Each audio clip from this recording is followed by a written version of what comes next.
எங்கள் தேவனே, கிருபையாக நீர் எனக்கு தருவதெல்லாம் உமதண்டை.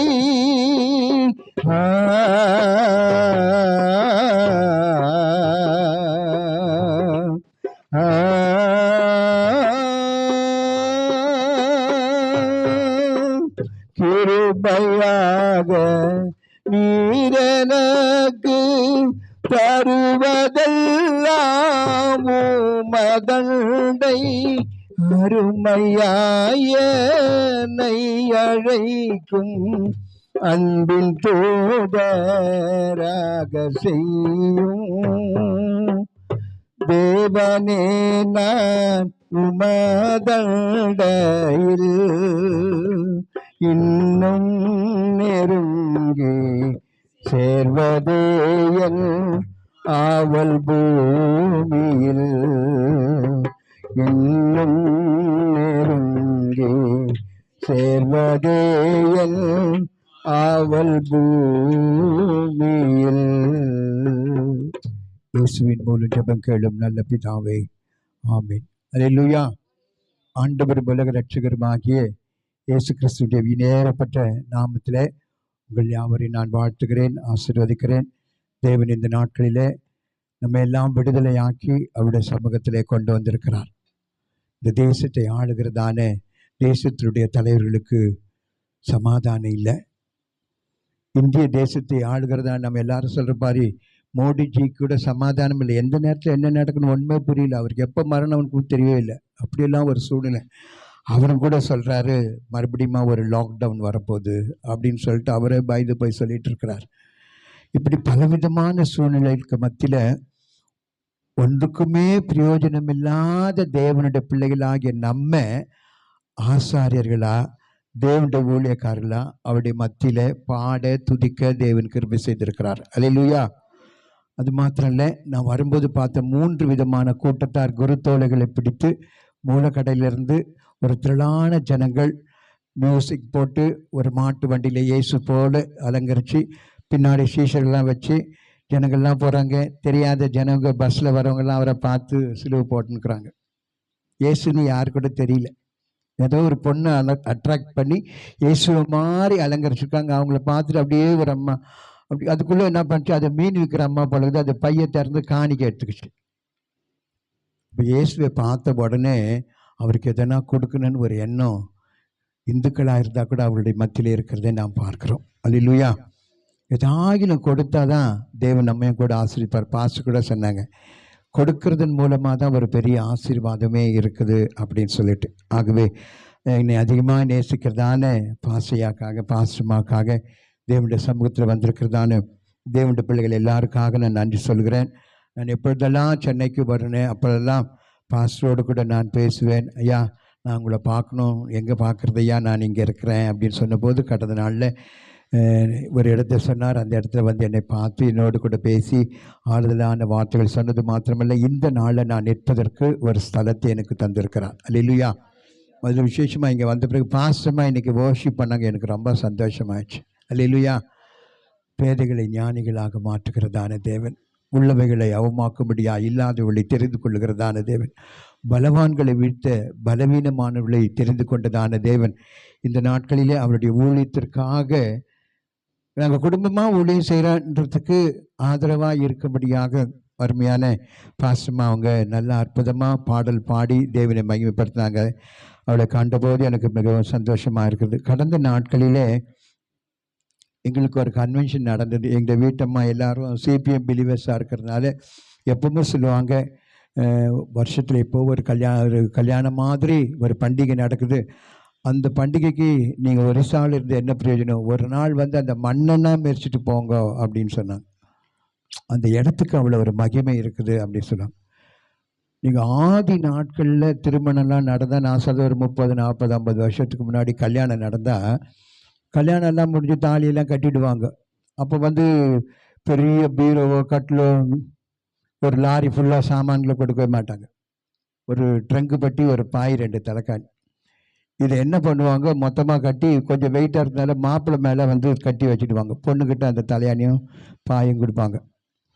அதுக்கப்புறம் பொண்ணு வீட்டில் போயிட்டு அந்த மண்ணை மெரிச்சிட்டு வாங்கோ அப்படின்வாங்க. அந்த மண்ணை மெரிக்கணும் அப்படின்னு சொல்லிட்டு ஒரு பழக்கம் இருந்தது அந்த நாட்களில்.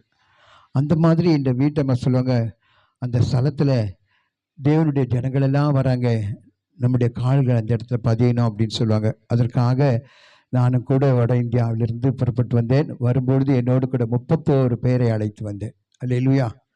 வருமானமே இல்லை, எப்படி இவங்களை கூட்டு போகிறது ஒன்றுமே தெரியல. எல்லாம் ரெடி பண்ணிட்டு எப்படி போகிறது அப்படின்னு பேசும்போது எங்களோட கூட இருந்த ஒரு பெண்ணை வந்து நான் வந்து என்ஜினியரிங் பிடெக் படிக்க வைக்கிறேன். படிக்க வைக்கவே முடியாது. நான் சொன்ன சத்தியத்தை கேட்டதுனால ஒரு ப்ரொஃபஸர் வந்து, நான் படிக்க வைக்கிறேன் ஐயா, இயேசு பிரபு மஞ்சி தேவிடையா, அவர் என் வாழ்க்கையில் என்னை படிக்க வச்சார், அதனால் நான் படிக்க வைக்கிறேன்னு சொல்லிட்டு ஒரு ஏழை பெண்ணை, வசதி இல்லாத பெண்ணை, சின்ன வயசுலேருந்து படிச்சுட்டு இருந்தது, ஒரிசாவுக்கும் ஆந்திராவுக்கும் பார்டரில் இருக்கிற ஒரு பெண்ணை படிக்க வச்சதுனால அவள் பிடெக் 3rd இயர் படிச்சுட்டு இருக்காங்க. அவங்களுக்கு தேவையான சகல காரியங்களும் மாதந்தோறும் நான் வஸ்திரமாக இருந்தாலும் அவருடைய தேவைகள் எதுவாக இருந்தாலும் நான் கொடுப்பேன். அந்த பிள்ளைக்கு தேவன் கொடுத்ததான அந்த காணிக்கைகள் எல்லாம் சேர்த்து ஜென்ரல் கம்பார்ட்மெண்ட்டில் ஏறி ட்ரெயினில் வந்து சென்ட்ரலில் இறங்கி அங்கேருந்து தாம்பரம் போயிட்டு மறுபடியுமா போகிறதுக்கு உண்டான 19,800 ரூபாய் அவள் வைத்திருந்தாள். அல்லேலூயா. சாப்பிட்றதுக்கே வசதி கிடையாதுங்க, உடுத்துறதுக்கே வஸ்திரம் இருக்காது. அப்படிப்பட்டதான அந்த மகள் ஆண்டவராகிய இயேசு கிறிஸ்துவை ஏற்றுக்கொண்டதுனால, இந்த விலையேறப்பட்ட சத்தியத்தை அறிந்து கொண்டதுனால, நானும் கூட, நான் சென்னை பார்த்தது கிடையாது, ட்ரெயினில் ஏறது கிடையாது, எப்படி இருக்குமோ சூழ்நிலை தெரியாது. ஆனாலும் என்னிடத்தில் இருக்கிறதான பொருளை கொண்டு, பணத்தை கொண்டு அநேகரை இந்த இயேசுவுக்கு நான் அறிமுகப்படுத்த வேண்டும் என்று சொல்லி அவர்களை அழைத்து வந்து இந்த கன்வென்ஷனில் 10 நாட்கள் தங்கி, அதுக்கப்புறம் நாங்கள் புறப்பட்டு போகும்போது சரியான அளவுக்கு சில தேவைகள் இருந்தது. அந்த தேவைகளுக்கு மத்தியில் ஜெபம் பண்ணோம். அவங்க சொல்லுவாங்க, நீங்கள் இருக்கிற மாதிரி கறி சாப்பாடு எதுவும் கிடையாது. கன்வென்ஷனுக்கு வந்தோம், அங்கே 10 நாளைக்கு உண்டான சாப்பாடு எல்லாம் ஃப்ரீ, அக்காமடேஷன் எல்லாமே ஃப்ரீ தான், தங்கிறதுக்கு கழுறதுக்கு எல்லாம் தான் ஃப்ரீ. அதுக்கப்புறம் சொன்னாங்க, எங்களுக்கு வந்து நல்ல ஒரு பிரியாணி செய்து கொடுங்க, நாங்கள் ஊரில் பிரியாணி சாப்பிட்டது கிடையாதுன்னு சொல்லி சொன்ன பிறகு அந்த கேஸ் தீர்ந்து போச்சு சரின்னு சொல்லிட்டு கொஞ்சம் காசு எடுத்து வந்து இந்த ஸ்டேடியம் பக்கத்தில் கரீம் பிரியாணின்னு சொல்லிட்டு மாட்டி அரைச்சி பிரியாணி வாங்கி எல்லாருக்கும் கொடுத்து அவங்கள ட்ரெயின்லாம் ஏற்றி அனுப்பிச்சோம். அல்லேலூயா. எதுக்கு சொல்கிறேன்னா, தேவன் இந்த நாட்களில் ஐயா சொன்னார், 3 வருஷம் வாழ்ந்த ஒரு மனுஷன் இப்பேற்பட்ட காரியத்தை சொன்னதுனால 2000 வருஷமாக அவரை குறித்து பாட, பேச, துதிக்க தேவன் கிருபை செய்திருக்கிறார். நீங்கள் யோசிச்சு பாருங்கள், ஒரே ஒரு சேகர் பாபு தான் 3000 கோயில்களுக்கு கும்பாபிஷேகம் பண்ணிக்கிறோம். அவனுக்குள்ளே என்ன வல்லம் இருந்தது, என்ன பரிசுத்த ஆவி இருந்தது, ஒன்றுமே கிடையாது. டெவில் ஸ்பிரிட் தான், ஒரு பிசாசின் அதிகாரம் தான். அந்த ஒரு அதிகாரத்தை வச்சு அடைக்கப்பட்ட கோயிலெல்லாம் திறந்துட்டான். என்னென்ன காரியங்கள் எல்லாம் பண்ணிட்டு அவங்க சொல்கிறாங்க, இன்னும் நான் எத்தனையோ பாஸ்டருக்கெல்லாம் நான் உதவி செய்கிறேன், அவங்கள கூட நம்ம கோயிலுக்கு கூப்பிடணும் அப்படின்னு சொல்லிக்கிறான். ஒரு மனுஷனுக்குள்ளே இருக்கிற வைராக்கியத்தை பாருங்கள். அப்போது அப்படிப்பட்டதான சூழ்நிலையில் அந்த கன்வென்ஷனுக்கு வந்து மறுபடியும் புறப்பட்டு போகிறதான சூழ்நிலையில் தேவன் எங்களுக்கு கிருபை செய்தார். அல்லேலூயா. அது மாத்திரம் இல்லை, கடந்த நாட்களில் நான் ஊழியத்தில் இருக்கும் பொழுது திடீரென்று ஒரு வாரத்துக்கு முன்பாக என்னுடைய சரீரத்தில் நடக்க முடியாத ஒரு சூழ்நிலை. இங்கே வந்தவொடனே எனக்கு இந்த வசனம் படித்தவொடனே எனக்கு ரொம்ப நல்லா இருந்தது. என் வசனத்தையே போட்டாங்க, மலையில் நடக்கிற உன்னதமான இடத்துல நடக்கிறதான ஒரு காரியத்தை பார்த்த உடனே எனக்கு பெரிய அப்படியே ஒரு பலன் வந்த மாதிரி இருந்தது. அல்லேலூயா. நம்ம ஏதோ ஒரு வார்த்தை வசனங்களை நாம் எழுதுகிறோம், போடுறோம், அதில் என்ன இது, இந்த வார்த்தை இது சபையில் போடுற வார்த்தை அப்படின்னு பார்க்குறோம். ஆனால் இதுக்குள்ளே இருக்கிறதான வல்லமை நான் புரிந்து கொண்டேன். அல்லேலூயா. அது மாத்திரம் இல்லை, எனக்கு உடம்பு சரியில்லாத நேரத்தில் நான் ஒரிசாவிலேருந்து அப்போ மலை விட்டு கீழே இறங்கி விசாகப்பட்டினத்துக்கு வந்தோம். விசாகப்பட்டினத்துக்கு வந்தபோது லாரியை ஏற முடியல, எதுவுமே ஏற முடியல, கை கால்கள் எல்லாம் நடுங்கி போனது. உடனே வேறு ஒரு ட்ரெயின் மூலமாக நான் சென்னைக்கு வந்தேன். விடியகாலம் 3 மணிக்கு நான் வந்தபோது நம்ம ஊருக்கு புழலுக்கு போகிறதுக்கு பஸ் எல்லாம் கிடையாது. அப்படிப்பட்ட சூழ்நிலையில் அங்கேயே படுத்திருந்து காலையில் வீட்டுக்கு போனேன். அது 9:30 மணி ஆச்சு. 9:30 மணிலேருந்து 10 மணிக்குள்ளே எனக்கு திடீர் என்று சரீரம் முழுசமாக வேர்த்து போச்சு, சில்னஸ் ஆகிப்போச்சு. இந்த கை கீழே விழுந்து போச்சு. கையே அப்படி தூக்கமில்லை, கீழே 10 விழுந்தது. காலை நடக்க முடியல.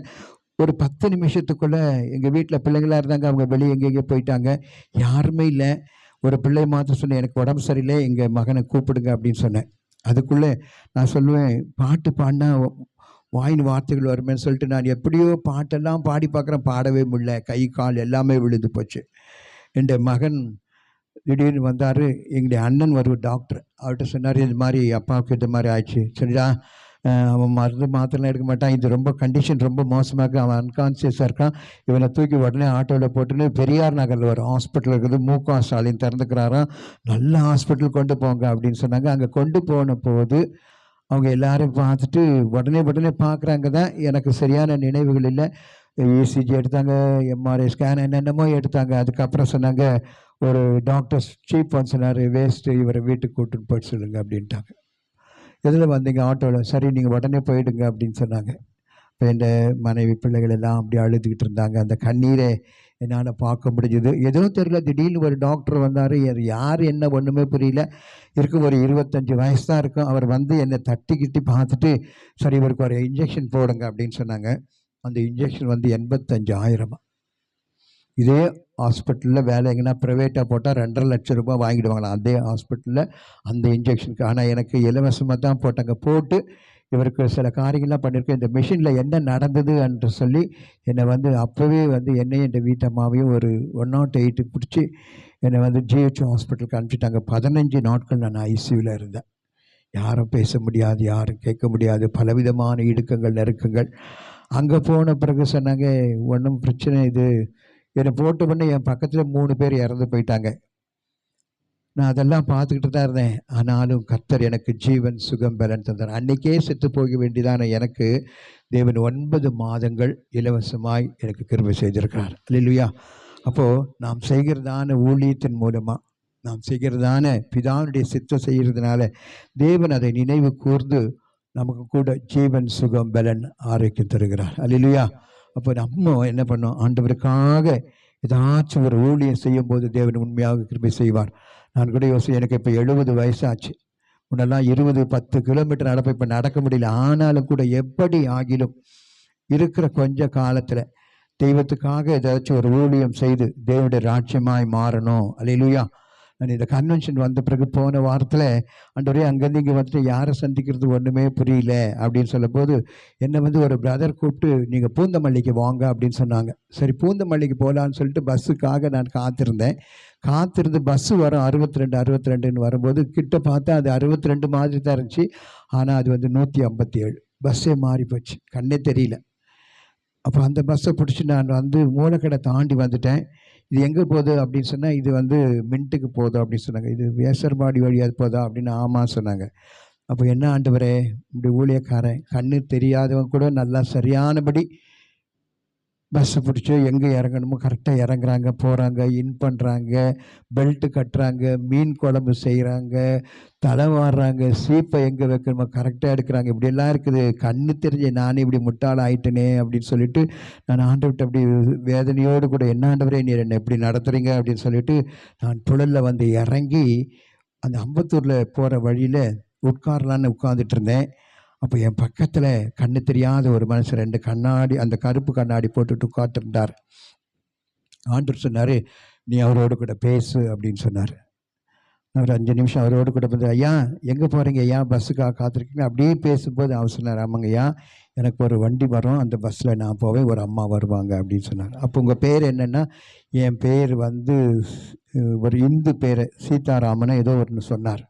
சொல்லிட்ட பிறகு நீங்கள் எங்கே போகிறீங்க அப்படின்னு சொன்னால், நான் வந்து ஆச்சி மசாலா கம்பெனியில் வேலை செய்கிறேன், அந்த எஜமான் எனக்கு சாப்பாடு கொடுக்குறாரு, சம்பளம் கொடுக்குறாரு, அதனால் நான் அங்கே போகிறேன், போயிட்டு ராத்திரிக்கு வருவேன் அப்படின்னு சொல்லிடும்போது, சரி ஆச்சி மசாலாவில் வேலை செய்கிறீங்களா, அது ஒரு கிறிஸ்துவ ஸ்தாபனமாச்சே, நீங்கள் ஆண்டவரை ஏற்றுக்கினீங்களா அப்படின்னா, ஆண்டவரை ஏற்றுக்கிறேன், ஆனால் ஏதோ போகிறேன் வரேன், சாப்பாடு கொடுங்க, யாரும் எனக்கு சொல்லலை. சரி, நீங்கள் ஞானஸ்நானம் எடுக்க பற்றி யாருன்னா சொன்னாங்களா? அதுக்கு வந்து குடும்பமாக எடுக்கணுமா, எங்கள் மனைவி அதுக்கு ஒத்து வர மாட்டாங்க, அதனால் நான் ஞானஸ்நானம் கூட எடுக்க முடியல, குடும்பமாக எடுக்கணும்னு சொல்கிறாங்க அப்படின்னு சொன்னார். அவரோடு கூட ஒரு 15-20 நிமிஷம் பேசி அவர் சொன்னார், இன்றைக்கி நான் வேலைக்கு போகல, என்னை எங்கள் வீட்டுக்கு கூப்பிட்டு போங்கன்னு சொல்லி அந்த மனைவி கிட்ட கொண்டு போய் என்னை சேர்த்து அவங்களோடு கூட பேசி கடந்த வாரத்தில் அவங்க சத்தியெல்லாம் சொல்லி இந்த ஈஸ்டருக்கு ஞான ஸ்நானம் எடுக்கணும்னு ஒத்துக்கினாங்க. அல்லேலூயா. எப்படி ஆகிலும் ஆண்டவர் நடத்துகிற பாதை வித்தியாசமாக இருக்குது. அம்பத்தூருக்கு போக சொன்னால் வேசர்வாடிக்கு வந்துட்டாலும் கூட அந்த வழியிலேருந்து ஒரு குருட்டு மனுஷனை உட்கார வச்சு அந்த இடத்துல தேவனுடைய சத்தத்தை சொல்லி இந்த ஈஸ்டருக்கு அவர் ஞானஸ்தானம் எடுக்கும்படியாக தேவன் செய்தார். ஆக இந்த மாதத்தில் என்னுடைய அச்சீவ்மெண்ட்டு ஒரு குருடனுக்காகிய சத்தியத்தை சொல்லி அவனை தேவனுடைய மனுஷனாய் மாற்றினதற்கு தேவன் எனக்கு கிருபை செய்தார். அல்லேலூயா. அது மாத்திரம் இல்லை, கடந்த நாட்கள் இந்த கன்வென்ஷனுக்கு முன்னாடி நான் வந்ததுனால இந்த திருப்பதி பக்கத்தில் இருக்கிறதான நாடோடி மக்கள் மத்தியில் ஒரு பெண் ஒரு 25 வயசு 30 வயசுக்கிட்ட இருக்கும். ரொம்ப அழகுனால தூரம் வந்து பார்த்தா ரொம்ப அழகாக ஃபாரினர் மாதிரி இருந்தது. அதுக்கு முன்னாடி கொஞ்சம் பசங்களெல்லாம் வச்சுக்கிட்டு டான்ஸ் எல்லாம் கற்றுக் கொடுத்தது. மலைவாழ் மக்கள் தெலுங்கு பாஷையிலே பேசிகிட்டு இருந்தாங்க. அங்கே நான் போன உடனே என்னை பார்த்தோன்னே சொன்னேன், ஐகாரு ரெண்டி, நீங்கள் எப்படி இருக்கிறீங்கன்னு என்னை பார்த்த மாதிரி ஒரு பேச்சு பேசிச்சு. அப்போ நான் அதோடு கூட பேசும்போது, ஐயா நான் பார்க்குறது தான் இப்படி இருக்கேன், என்னை ஊரில் எல்லாரும் வெறுப்பாங்க, என்னோட யாரும் பேச மாட்டாங்க, நான் ஒரு குஷ்டரோகம், நான் நாகமான் மாதிரி என் சரீரம் முழுசும் தண்டா ரத்தம் எந்த நேரமும் வந்துக்கிட்டே இருக்கும், என்னை நேசிக்க என் வீட்டில் அம்மா அப்பா எல்லாருமே என்னை வெறுத்து வீட்டை விட்டு தள்ளிட்டாங்க, இப்படிப்பட்ட சூழ்நிலை நான் என்ன செய்யணும்னு சொல்லிட்டு இந்த மலையடி வாரத்தில் வந்தபோது அங்கே இருக்கிறதான பிள்ளைகள் எல்லாம் பார்த்து அவளுக்கு ஆண்டவருடைய அன்பை சொல்லி சொல்லி சொல்லி ஒரு கூட்டம் ஜனங்களை 40 பசங்களை சண்டே கிளாஸுக்கு சேர்த்துட்டேன். அல்லேலூயா. 40 பேரை சேர்த்துட்டேன். எனக்கு வாழ்க்கையில் துணை இல்லைன்னு சொல்லும்போது நான் ஒரு கடந்த நாளில் நான் வேலூர் சிஎம்சியில் ஒரு வாலிபனை பார்த்தேன். அவருடைய பேர் இம்மானுவல். அவர் சொன்னார், பாஸ்டர் நீங்கள் ஆந்திராவில் ஒரு சாலையெல்லாம் ஊழியம் பண்ணுறீங்க, அங்கே இதாகிலும் எனக்கு ஒரு பெண்ணு கல்யாணம் பண்ணி கொடுங்க, கல்யாணம் பண்ணுற பொண்ணு கை கால் இல்லாமல் இருந்தால் கூட பரவாயில்ல, நான் ஒரு மிஷினரியாக அந்த பணிக்காக என்னை அர்ப்பணிச்சிருக்கிறேன், நான் இந்துலேருந்து ரட்சிக்கப்பட்டுவேன், நான் சிஎம்சியில் இப்போ ஒர்க் பண்ணிகிட்ருக்கிறேன், ரொம்ப எளிமையாக இருந்தாலும் பரவாயில்ல, சரீரத்தில் என்ன வியாதிகள் இருந்தாலும் பரவாயில்ல, குஷ்டரோகமாக இருந்தாலும் கூட பரவாயில்ல, எனக்கு ஒரு விவாகம் வேணும், அதன் மூலமாக ஒரு ஊழியம் செய்யணும் அப்படின்னு சொல்லியிருந்தார். அவரே நான் ஃபோனில் பேசி, பிரதர் நீங்கள் கேட்டிங்களே இப்படி ஒரு பொண்ணு இருக்குது, நீங்கள் விவாகம் பண்ணுறீங்களா அப்படின்னு கேட்டபோது, நான் கடந்த நாளில் வந்தபோது அவர் அந்த பெண்ணை விவாகம் செய்ததுனால அந்த திருப்பதி மடிவாரத்திற்கு பக்கத்தில் ஒரு கிராமத்தில் 40 பிள்ளைகளை வச்சு 2 பேரும் ஆண்டவருடைய சுவிசேஷத்தை செய்யும்படியாக தேவன் கிருபை செய்திருக்கிறார். அல்லேலூயா. நான் எதுக்கு சொல்கிறேன்னா, நமக்கு கிடைக்கிற நேரத்தை, நமக்கு தேவன் கொடுக்குற காலத்தில் தேவனுக்கு எப்படி ஆகிலும் அவருடைய மனவாட்டியாய் மாறுகிறதான சூழ்நிலை நம்மை மாத்திரம் அல்ல, ஒரு கூட்ட ஜனங்களை எப்படி ஆயிலும் ஆண்டவருடைய சமூகத்தில் கொண்டு போய் சேர்க்க வேண்டும் என்றதான தீர்மானத்தோடு நாம் ஜீவிக்கும் போது உண்மையாகவே தேவன் நம்முடைய காரியங்களை அவர் வாய்க்க பண்ணுவார். அல்லேலூயா. இப்போ நம்ம என்ன சொல்கிறோன்னா, இன்றைக்கி எல்லாரும் பார்க்குறோம், எல்லாரும் கேட்குறோம், உலகமே இன்றைக்கி ஒரு பண்டிகை கொண்டாடி கொண்டிருக்குது, ஜனங்கள் எல்லாரும் சந்தோஷமாக தேவனுடைய நாமத்தை மகிமைப்படுத்தி பாடிக்கொண்டிருக்காங்க. ஆனால் அப்படிப்பட்டதான சூழ்நிலையில் ஆண்டவராக இயேசு சாமி பிறந்த இந்த எருசலேம், எரிகோவிலிருந்து எருசலேமுக்கு போகிறதான அந்த வாசல் வழியாய் தாவீதின் குமாரனுக்கு ஒசன்னா ஒசன்னா என்று சொன்னதான இடத்துல இப்போ குண்டு மழைகள் பொழிந்து கொண்டிருக்கிறதை நாம் காண்கிறோம். தேசத்திலே சமாதானம் இல்லை. இஸ்ரேல் தேசத்தில் ஒரு மனுஷன், ஈராக்கில் இருந்த ஒரு மனுஷனை சுட்டு வீழ்த்தது நிமித்தமாய் தேசத்தில் எத்தனையோ விதமான சூழ்நிலைகள், வேதனைகள், கண்ணீர். ஆனாலும் கூட தேவன் நமக்கு இப்படிப்பட்டதான நாமத்தை மகிமைப்படுத்தும்படியாக, அவரை உயர்த்தும்படியாக தேவன் நமக்கு கிருபை செய்திருக்கிறார். இந்த நாளில் இந்த ட்ரெடிஷ்னலாக அம்மா சொன்னாங்க, ஐயா சொன்னாங்க, இந்த குருத்தோலை பற்றி எல்லாம் சொன்னாங்க, எத்தனையோ பேர் பேசுகிறதை கூட நாம் கேட்டிருப்போம். ஆனாலும் நமது ஆண்டவராக இயேசு சாமி சிலுவை சுமப்பதற்கு முன்பதாக, அதாவது ஒரு வாரத்துக்கு முன்பதாக இந்த பண்டிகை நடந்தது. நம்முடைய ஆண்டவராக இயேசு சாமி இந்த பூமியில நன்மை செய்கிறவராக சுற்றி நடந்தார் என்று சொல்லப்பட்டது. கிராமங்கள் தோறும், பட்டணங்கள் தோறும், கடற்கரை தோறும், மலைகளில் அங்கும் இங்குமாக அற்புத அடையாளங்களை செய்ததினால, அது நிமித்தமாய் திரளான ஜனங்கள் அவருடைய அற்புத அடையாளங்களை கண்டதினால திரளான ஜனங்கள் அவரை பின்பற்றி வந்தார்கள். அவரை பின்பற்றி வந்தது மாத்திரமல்ல, அவர் கிராமங்களிலே நடந்து சென்று கொண்டிருக்கும் போது இந்த வேதத்தில் கூட வாசிக்கிறோம். மத்தேயு சுவார்த்தை 15ஆம் அதிகாரம் 30ஆம் வசனத்தில் சப்பானிகள், குருடர்கள், முடவர்கள் இவர்கள் எல்லாரையும் மலையிலே கொண்டு போய் வைத்து அவருடைய பாதத்தின் முன்னாடி வைத்தார்கள். அவர் எல்லாரையும் அவர் சுகமாக்கினார் என்று சொல்லப்பட்டிருக்கிறது. அப்போ வியாதிஸ்தர்களை கண்டு சுகமாக்குறதான ஒரு தேவன், அவருக்கு பேர் அற்புதமான தேவன் என்றும் ஆச்சரியமான காரியங்களை செய்கிறவர் என்றும் தேவன் அவர்கள் மத்தியிலே அநேக ஜனங்கள் அவரை பின்தொடர்ந்து வந்ததாக நாம் வாசிக்கிறோம். அந்த நாள் எருசலேம் தேவாலயத்திலே பஸ்கா பண்டிகை நாளாக இருந்ததினாலே எந்த ஒரு யூதர்களும் அந்த பஸ்கா பண்டிகை நாளிலே தேவனுடைய ஆலயத்துக்கு போகிறதான வழக்கம் இருந்ததான திரளான ஜனங்கள் எருசலேமை நோக்கி வந்து கொண்டிருந்தார்கள். அப்படிப்பட்டதான சூழ்நிலையில நம்முடைய ஆண்டவராக இயேசு கிறிஸ்து கூட அந்த எரிகோவின் வாசலிலே அந்த பெத்தானியா வழியாக அவர் கடந்து வந்து கொண்டிருந்ததான காரியத்தை நாம் வாசிக்கிறோம். அவர் வரும்போது கிராமத்தில் இருந்ததான சூழ்நிலைகள், திரளான ஜனங்கள், ஐயா சொன்னாங்க, ஊரே அவங்க பின்னாடி போயிடுச்சு அப்படின்னு சொல்றாங்க, உலகமே அவங்க பின்னாடி போயிடுச்சுன்னு சொல்றாங்க. அப்போ அது அந்த சரித்திர ஆசிரியர்கள் சொல்ற காரியம், 3.5 லட்சம் பேர் போனாங்களாம். எத்தனை பேர்? 3.5 லட்சம் பேர் அந்த நாளில் ஆண்டவராக இயேசு கிறிஸ்து புறப்பட்டு வந்ததான கழுதையின் மேல் வந்ததான அந்த நாட்களிலே 3.5 லட்சம் பேர் வந்ததாக சொல்லப்பட்டது. இன்னைக்கு ஒரு மீட்டிங் நடத்தணும்னா 10,000 பேர் தான் இருக்கணும், 20,000 பேர் தான் இருக்கணும். அது கூட பெர்மிஷன் கிடையாது. நீங்கள் யோசித்து பாருங்கள், எத்தனையோ வருஷங்களுக்கு முன்பாக ஆண்டவருடைய அன்பை ருசித்ததான ஜனங்கள் திரளாய் வந்தார்கள். அது மாத்திரமில்லை, அந்த ஆண்டவர் அந்த பஸ்காவை ஆசரிப்பதற்கு முன்பதாக 4 நாட்களுக்கு முன்பதாக லாசருவை உயிரோடு எழுப்பினதான அந்த காரியங்கள் எல்லாம் நடந்திருந்தது. அப்படியானால் அந்த லாசரு கூட ஆண்டவரோடு கூட இருந்தாராம். இப்போ ஜனங்கள் என்ன, ஒரு திரளான கூட்டம் மரித்ததான லாசர் எப்படி உயிரோடு இருப்பான்னு பார்க்கறதுக்காக ஒரு கூட்ட ஜனங்கள், ஆண்டவர் செய்த அற்புதங்களை காணும்படியாக ஒரு கூட்ட ஜனங்கள் அங்கே புறப்பட்டு வந்தார்கள். வரும்போது அவர் சொன்னதான ஒரு வார்த்தை, தாவீதின் குமாரனுக்கு ஓசன்னா என்று சொன்னார்கள். அல்லேலூயா, ஓசன்னா ஓசன்னா என்று சொல்லி பாடி தேவனை நாமத்தை மகிமைப்படுத்தி வந்தார்கள். இந்த வார்த்தைகள், அவர் எப்படி வருவார், எப்படி மீட்பார், எப்படி பிறப்பார், எப்படி 2ஆம் வருகை வரும், எப்படியெல்லாம் அவர் மரணத்தை ருசிப்பார் என்று பழைய ஏற்பாட்டின் நாட்களிலே வாழ்ந்ததான சகரியா என்றதான ஒரு தீர்க்கதரிசி, சகரியா தீர்க்கதரிசன புஸ்தகம் 9ஆம் அதிகாரம் 9ஆம் வசனத்திலே இவ்விதமாய் நாம் வாசிக்கிறோம். வாசிங்கள்.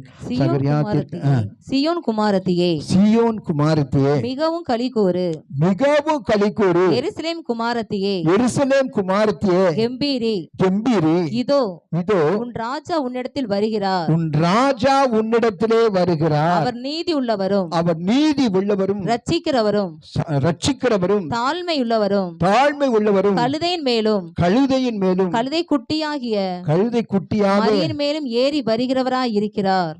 அல்லேலூயா. 700 வருஷங்களுக்கு முன்பாக ஒரு சிறிய ஒரு தீர்க்கதரிசி, சகரியா என்றதான ஒரு தீர்க்கதரிசி இந்த வார்த்தைகள் சொன்னார். யாரை குறித்து சொன்னார், எப்படி சொன்னார் என்று கூட அவருக்கும் கூட தெரியாது. இப்படி ஒரு தேவன் வருவார், இப்படி ஒரு இயேசு பிரபு இந்த பூமியில வருவார், அவர் கழுதையின் மேல் வருவார் என்று அவர் எப்படி சொன்னாரோ தெரியாது. தீர்க்க தரிசனமாக எத்தனையோ வருஷங்களுக்கு முன்பாக சொல்லப்பட்டதான அவர் கழுதையின் மேல் வருவார் என்று பர்டிகுலரா ஒரு காரியத்தை சொன்னார். அது 700 வருஷங்களுக்கு முன்பு சொன்னதான் அந்த வார்த்தை நிறைவேறும்படியாக வந்தார். அவருடைய குவாலிஃபிகேஷன்லாம் அதில் சொல்லப்படும். அவர் எப்படி இருந்தார்? தாழ்மை உள்ளவராயிருந்தார், ரட்சிக்கிறவராயிருந்தார், பரிசுத்தம் உள்ளவராயிருந்தார். அநேக காரியங்களை அவர் சொல்லதான காரியங்களை பார்க்கிறோம். ஆக அந்த நாட்களிலே யூத ராஜாக்கள் கழுதையின் மேல் தான் வருவாங்களாம். யூத ராஜாக்கள் கழுதையின் மேல் தான் வருவாங்க. ஆனால் புறஜாதி ராஜாக்கள் குதிரையின் மேலே வருவாங்க. பாலஸ்தீனா தேசத்திலே நீங்கள் காண்கிறபடி அந்த தேசத்தில் ஒரு மிகவும் விசேஷமான ஒரு மிருகம் என்று சொன்னால், அந்த டிராவல்ஸ் என்ன சொன்னால், யூதர்கள் ஏறி போகிறதான கழுதை மிகவும் விசேஷமான காரியமாக இருக்கிறது. அதுக்கு அடுத்தது தான் குதிரை, அதுக்கு அடுத்தது தான் ஒட்டகம். ஏன் அவர் குதிரையை தெரிந்து கொள்ள?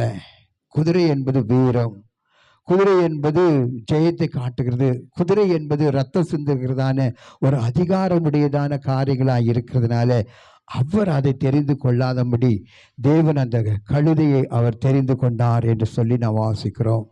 ஆகவே இப்படிப்பட்டதான சூழ்நிலையில தேசத்திலே நடக்கிறதான காரியங்கள் எல்லாவற்றையும் பார்க்கிறோம். அந்த குதிரையினுடைய காரியங்களையும் பார்க்கிறோம், கழுதைக்குள்ளதான தாழ்மையும் பார்க்கிறோம். ஆகவே இந்த தாழ்மையான காரியங்களை குறித்து நாம் வாசிக்கும் போது 1 ராஜாக்கள் 1 அதிகாரம் 33 வசனம் வாசிங்க. அந்த நாட்களிலே ராஜாக்கள் எப்படி கழுதையின் மேல் போனார்கள் என்பதற்கு ஒரு அர்த்தமாக 1 ராஜாக்கள் 1 அதிகாரம் 33 வசனத்திலே வாசிக்கிறோம். அப்பொழுது 1:31 தானே? 33. அவர்கள் ராஜாவுக்கு முன்பாக பிரவேசித்த போது ராஜா அவர்களை நோக்கி, தாவீது ராஜாவுக்கு முன்பாக அவர்கள் பிரவேசித்த போது ராஜாவாகிய தாவீது அவர்களுக்கு முன்பாக, நீங்கள் உங்கள் ஆண்டவனுடைய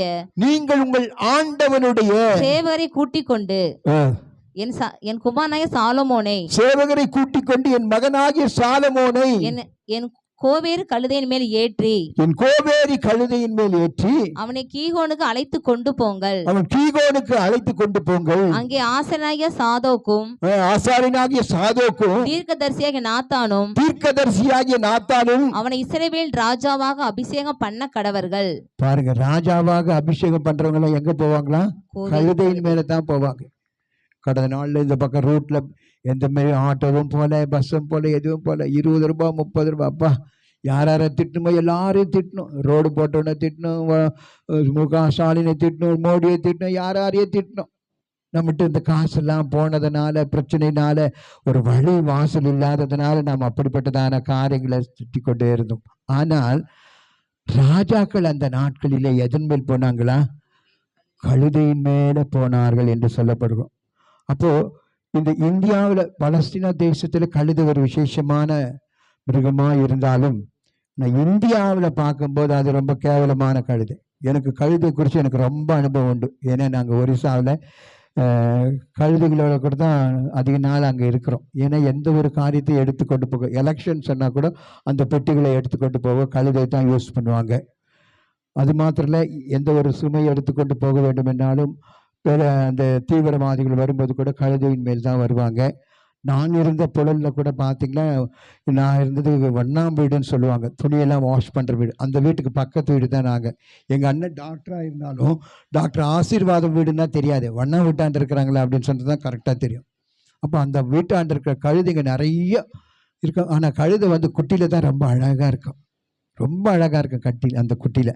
அப்போது அந்த கழுதை குறித்து சொல்லும்போது, கழுதையினுடைய கண்கள் வந்து முன்னாலும் தெரியுமா இப்படியும் பார்க்குமா, முன்னால் போனால் கடிக்கும், பின்னால் போனால் எட்டி உதைக்கும். அப்படிப்பட்ட அனுபவம் உள்ளதான ஒரு கழுதை. அப்போ எங்கள் வீட்டாண்ட அப்படி அந்த கழுதையெல்லாம் பார்த்துருக்குறோம். ஆனால் இந்தியாவில் என்ன இருக்குது பார்த்தீங்கன்னா, விசேஷமான ராஜாக்கள் போகிறதான அந்த கழுதையை இந்தியாவில் பார்த்தீங்கன்னா ஒவ்வொரு வீட்டில் கடையில் வந்து ஒரு ஃபோட்டோ போட்டு ஒரு கழுதை போட்டு வச்சுருப்பான். என்ன பாரு யோகம், அது ஒரு திருஷ்டிக்காக போட்டிருக்காங்க. இப்போ பார்த்தீங்களா, எங்கள் கடந்த நாட்டில் என் மகனுக்கு ஒரு குழந்தை பிறந்தது. எங்கெங்கேயே போய் பார்க்குறாங்க, பால் கிடைக்கும், கழுதை பால் கொடுக்கணும், கழுதை பால் எங்கேயுமே கிடைக்கல. அதுக்கப்புறம் இங்கே அந்த பிருந்தா தேட்டராண்ட ஒருத்தர் கழுதை வச்சுக்கிறான், அங்கே போனாங்க. அங்கே போய் பார்த்தா அவர் சொன்னார், 9 மணிக்கு தான் அந்த கழுதை வரும், கழுதை கூட ஒரு டைம் வச்சுக்கிறான், 9 மணிக்கு தான் வரேன், நீ இங்கே தான் இரு. எவ்வளோ ஐயான்னா, ஒரு பாலாடை வந்து 400 ரூபாய், ஒரு பாலாடே 400 ரூபாய். சரிங்கய்யா, அது பார்க்கலாமா, வர்றேன், நீங்கள் தான் இரு, நான் போய் பிடிச்சிட்டு வரேன்னு சொல்லிட்டு கொஞ்சம் பிடிச்சிட்டு அதில் தண்ணியை ஊற்றி, ஒரு பாலாடை தண்ணியிலேயே தண்ணியை ஊற்றி 400 ரூபாய் கொடுத்து அந்த குழந்தைக்கு ஊற்றுனது இன்னைக்கு வந்து வர்ஷிப் லீடர் மாதிரி பாடுது. இல்லையா? கழுத பால் கூட அவ்வளோ வல்லமை இருக்குது. இல்லையா? அருமையான பாஸ்டர்மா கூட நல்லா பாடினாங்க, அற்புதமாக பாடினாங்க. தேவனுடைய நாமம் மகிமைப்பக்க ஒரு 5-6 பாட்டு பாடினாங்க, செலக்ட் பண்ணி நல்ல பாடல்களை அவங்க பாடினாங்க. அப்போ யாரெல்லாம் தேவனை துதித்து மகிழ்ந்து பாடுறாங்களோ அவங்களுடைய வாழ்க்கையில் தேவன் அற்புதம் செய்ய போகிறார். ஆக இப்போ நான் ஒரு சின்ன காரியம், ஒரு 2 நிமிஷம் இந்த கழுதினால நம்ம என்ன கற்றுக்குறோம் அப்படின்னு சொல்லிட்டு நான் சொல்லும்படியாக நான் வாதிக்கிறேன். முதலாவதாக அந்த கழுதை எங்கே இருக்கிறது என்பதை ஆண்டவர் அறிந்திருந்தார். கழுதை இருக்குதான், அவர் நடந்து தான் வர்றாரு, ஏதோ ஒரு கிராமத்தில் வர்றாரு, ஜனங்களோடு கூட வர்றாரு, 3 லட்சம் பேர் கூட வர்றாரு. அப்படிப்பட்ட சூழ்நிலையில அவருக்கு எங்கே இருக்கிற ஒரு கிராமத்தில் ஒரு கழுதை இருக்குது, அது எங்க இருக்குதுன்றத ஆண்டவர் அறிந்திருக்கிறார். இப்ப நம்ம எங்க இருக்கிறன்றதை ஆண்டவர் அறிந்திருக்கிறார். அல்லேலூயா. நாம் எங்க இருக்கிறோம், எப்படிப்பட்ட சூழ்நிலை இருக்கிறோம், வேதனையோடு இருக்கிறோமா, கண்ணீரோடு இருக்கிறோமா, துக்கத்தோடு இருக்கிறோமா, குடும்ப பிரச்சனையில் இருக்கிறோமா, ஊழியத்தில் பலவிதமான போராட்டங்கள் இருக்கிறோமா, ஆண்டவர் அறிந்ததுனால அவர் என்ன பண்றாரு, இன்னைக்கு ஒரு காரியத்தை பண்ணனா காஷ்மீர்லேருந்து கன்னியாகுமரி வரைக்கும் போனால் ஜிபிஎஸ் கருவி போட்டுடுறாங்க. அதை போடுறாங்க, மேப் போடுறாங்க, அல்லது கூகுள் மேப் போட்டு போகிறாங்க. கடந்த நாட்களில் நாங்கள் மத்திய பிரதேசில் இருந்தோம். யாருக்கோ ஒரு கூகுள் மேப் கொடுத்து யாரோ சொன்னாங்களா, அவங்க போயிட்டு கரெக்டாக அங்கேருந்து வந்து ஒரிசாவில் வரும்போது ஒரு இடத்த கேட்கும்போது இந்த மாதிரி மேப் போட்டிருக்காங்கன்னா, ஒரு ஐயா சொன்னார் இந்த பக்கம் போங்க அப்படின்னு சொன்னார். போயிட்டு ஒரு பாலத்திலேருந்து கீழே ஒரு நதியில் விழுந்து போச்சு. 27 பேர் அந்த பஸ்ஸில் போனாங்க, செத்து போனாங்க. அப்போ மேப்பு கூட வழி காட்டல, ஜிபிஎஸ் கருவி கூட மேப்பில் காட்டல. ஆனால் ஆண்டவர் தம்முடைய 2 சீஷர்களை அழைத்து, போங்க அந்த கிராமத்துக்கு போங்க, அங்கே ஒரு கழுதை கட்டியிருக்கோம், அந்த கழுதையுடைய குட்டி இருக்க 2ஐயும் நீங்கள் கொண்டு வாங்க அப்படின்னு சொன்னார். ஆக வேதம் என்ன சொல்லுதுன்னா, அந்த கழுதை எங்கே இருக்குது? எரேமியா தீர்க்கதரிசன புஸ்தகத்தில் சொல்லுது, தாய் உருவாகுவது முன்பாகவே நான் உன்னை தெரிந்து கொண்டேன். அல்லேலூயா. இப்போ பாஸ் இங்கே வர்ஷிப் பண்ணுறாரு, பிரசங்கம் பண்ணுறாருன்னா சாதாரணம் இல்லை. இவர் உருவாவதற்கு முன்பாகவே தேவன் இந்த ஊழியத்துக்காக தெரிந்து கொண்டார். ஒரு பாலான்னு ஒருத்தர் கூட பண்ணார், தாய் உருவாகவே இல்லை, அதுக்கு முன்னாடி என் கருவை உம்முடைய கண்கள் கண்டது என்று சொல்லி ஒரு பாடலை கேட்டோம். ஆக ஒவ்வொரு மனுஷனும் எரேமியா தீர்க்கதரிசி சொன்னது போல அந்த தீர்க்கதரிசி உருவாவதற்கு முன்பதாக தாயின் வயிற்றில் இருக்கும் பொழுது நான் இந்த ஊழியத்திற்காக, நேஷன்களுக்காக தீர்க்கதரிசனம் சொல்லும்படியாக நான் உனக்கு தெரிந்து கொண்டேன். இல்லப்பா என்னால் முடியாது, இதெல்லாம் என்னால் செய்ய முடியாது, நான் சின்ன பையன், எவ்வளோ சொல்லி பார்த்தார். ஆனால் நடந்ததா? நடக்கவே இல்லை. அவர் நோக்கம் என்ன? தேவன் உன்னை தெரிந்து கொண்டார். அந்த கழுதையை தேவன் எப்படி தெரிந்து கொண்டாரோ அதே போலதான் தேவன் இந்த நாட்டில் இந்த ஊழியத்திற்காக, வர்ஷிப் பண்ணுறதுக்காக, தேவனுடைய ஜனங்களுக்காக, சிறைப்பட்டவர்களுக்காக அவர் முன்னறிந்தே நம்மை தெரிந்து கொண்டிருக்கிறார். 2வதாக வேதம் சொல்லுகிறது, இந்த உலகத்தில் எப்படி ஆகிலும் இந்த வழியை விட்டு ஆண்டவர் தெரிந்து கொண்டதான மனுஷன் அதை விட்டு தூரமாக போனாலும் அவனை ஆண்டவர் ஒரு நாள் விடுறதே இல்லை. அல்லேலூயா. நீ யோனா தீர்க்கதரிசனம் பாருங்க. யோனாவே நீ நினிவேவுக்கு போனார், அவன் போகாம ஆண்டவருடைய வார்த்தைக்கு கீழ்ப்படியாம அவன் என்ன பண்ணான்? தர்ஷீஷுக்கு போனான். ஆண்டவர் விட்டாரா? வழி மாறி ஓடி ஒரு ஓடத்திலே கொஞ்சம் நீலை பார சாய்ந்தே நடு தளத்தினிலே, வழி மாறி ஓடி ஒரு ஓடத்திலே கொஞ்சம் நீலை பார சாய்ந்தேன் சூத்திலே, வலங்கரம் கொடுத்து என்னை எடுத்து மீன் வயிற்றினிலும் என்னிடம் கொடுத்து அழியாது காத்தவரை பாடிடுவேன், வழிவிலகாது மீட்டவரை துதித்திடுவேன். நான் நடந்து வந்த பாதையில் எல்லாம் என்னை சுமந்து வந்த நேசரேசுவே. அல்லேலூயா. வழி மாறி போனா கூட தேவன் சொன்னதான அந்த வார்த்தையின்படி கரெக்டா போய் அந்த கழுதையை கொண்டு வந்தது போல, அந்த கழுதையை தேவன் தெரிந்து கொண்டது போல, நாம் எங்கே இருக்கிறோம் என்று அறிந்து தான தேவன் இந்த ஊழியத்திற்காக அவருடைய சொந்த பிள்ளைகளாக, ராஜாக்களாய் நம்மை தெரிந்தெடுத்திருக்கிறார். நாங்கள் இருக்கிற ஒரிசால எங்களை ஒரு நாள் ஒரு மிஷினரி எங்களை நடத்தி கொண்டு போனார். அவருக்கு 40 வயசு இருக்கும். அவருடைய காலெலாம் தேஞ்சு போயிட்டு நடக்கவே முடியல.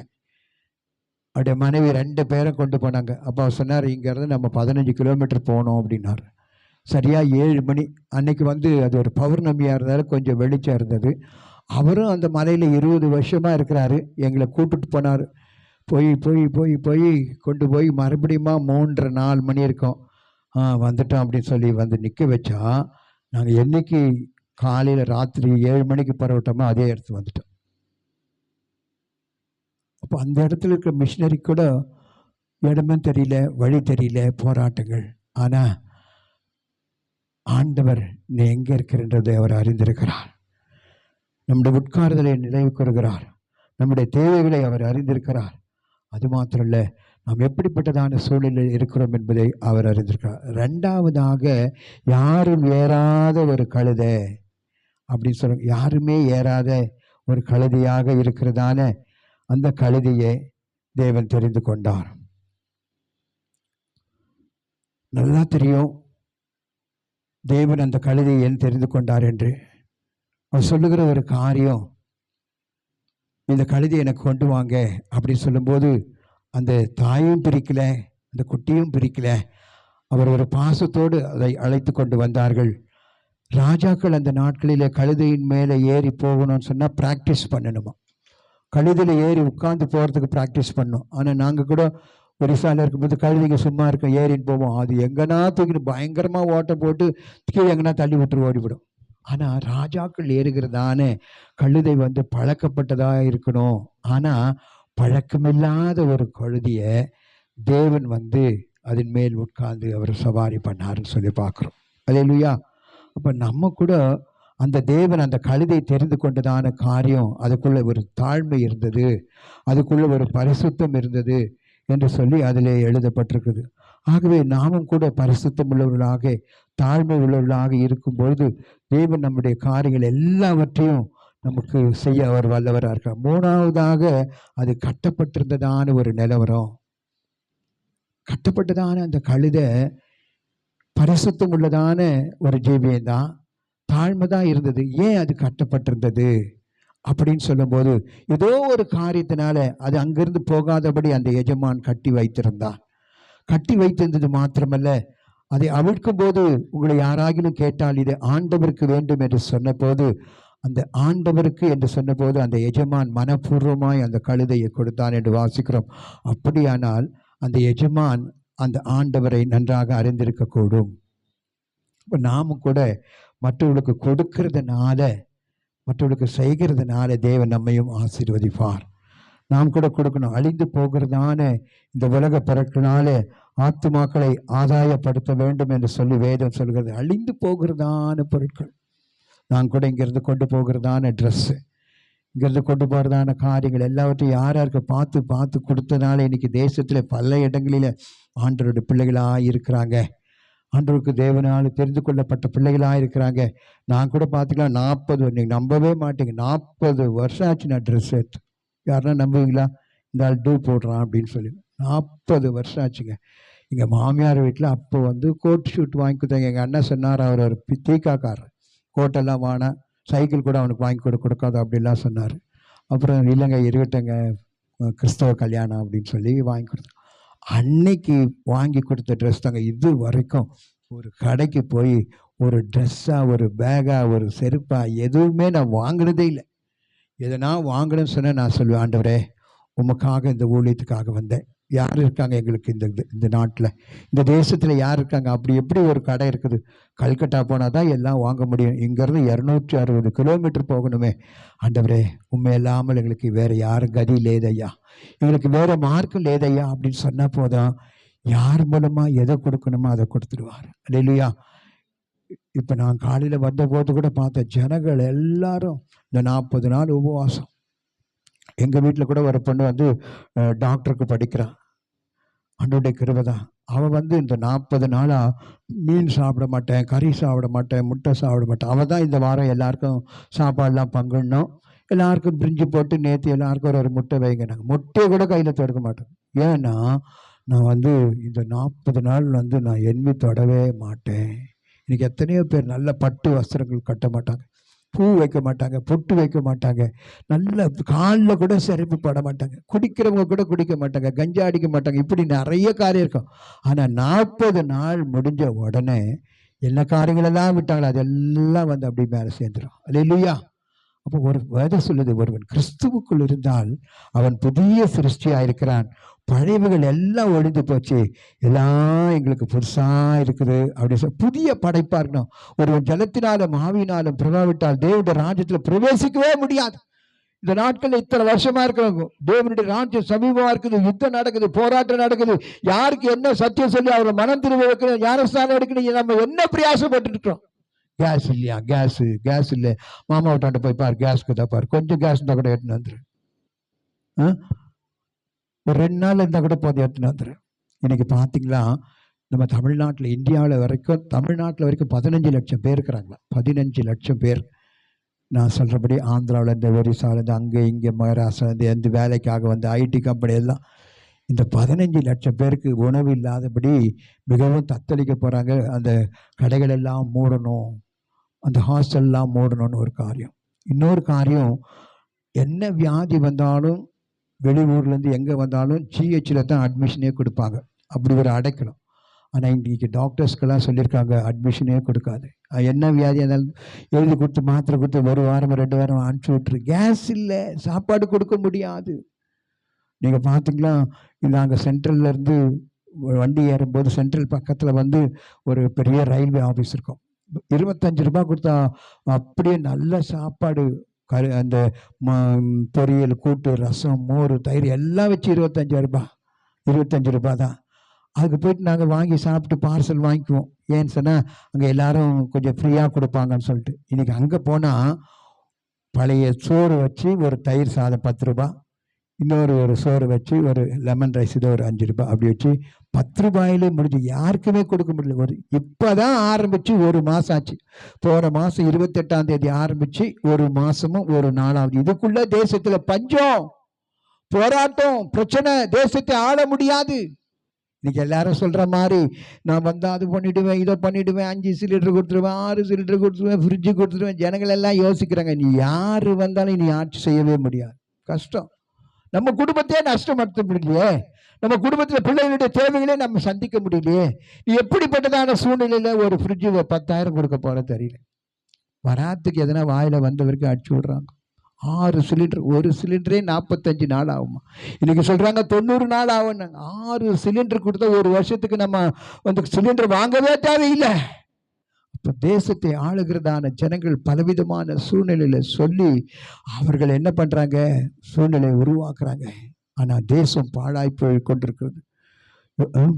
மனுஷகுமாரன் வரும்போது விசுவாசத்தை காண்பாரோ? நோவாவின் காலத்தில் நடந்தது போல மனுஷகுமாரன் வரும் நாட்கள் இப்படித்தான் நடக்க போகிறது. நடக்கும் போராட்டம், பிரச்சனைகள். ஆக எனக்கு அன்பானவர்களே, நாம் இந்த நாட்களில் எப்படிப்பட்டவங்களா இருக்கு? எப்படி ஆகிலும் ஒரு கூட்ட ஜனங்களுக்கு இயேசுனுடைய அன்பை சொல்லணும், இயேசுவை மற்றவர்களுக்கு அறிவிக்கணும், அவங்களை ஏற்றுக்கொள்ளும்படியான சந்தர்ப்பங்களை உருவாக்கணும். ஒரு மாசத்துல 1 ஆளாச்சும் நம்ம உருவாக்கினா போதும், நம்ம ஒரு பெரிய காரியங்களை நாம் செய்வோம். ஆகவே நாம் இந்த நாட்களிலே அந்த கழுதிலிருந்து சில காரியங்களை, எப்படிப்பட்டதான சுபாவம் இருக்குது, அது இயேசுக்கு வேணும்னு சொன்னதுனால, கொடுத்ததுனால அந்த இயேசு அந்த கழுதியின் மூலம் எப்படி நடந்தாரு. இன்னைக்கு பார்த்தீங்களா, கழுதைக்கு வந்து பெருமை வந்துடக்கூடாது. எல்லா ஜனங்களும் தங்களோட வஸ்திரங்களை மேலே இருக்கிறதெல்லாம் தூக்கி போடுறாங்க, மரச்செடி கொடியெல்லாம் போடுறாங்க. எனக்கு எவ்வளோ மரியாதை, எவ்வளோ கனம், எவ்வளோ பெரிய புகழ்ச்சி இருக்குதுன்னு சொல்லிட்டு அந்த கழுதை நினச்சிக்கவே கூடாது. உன் மேலே உட்கார்ந்து இருக்கிறதான அவருக்கு தான் அந்த மகிமையும் கனமும்.